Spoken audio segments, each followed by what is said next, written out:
এটাকে কি দর্শক শ্রোতারা চিনতে পারছেন? এটা হচ্ছে আমাদের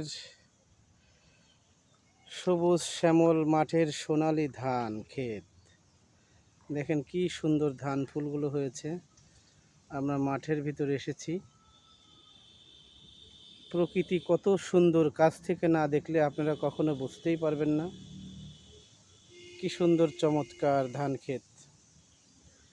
অনেক কষ্ট করে ধানের মাঠে কাদা পেরিয়ে এসেছি আমরা।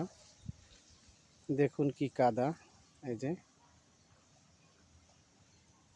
খুব সুন্দর লাগছে। যত কষ্টই হোক না কেন, এখানে আসতে পেরে খুব ভালো লাগছে।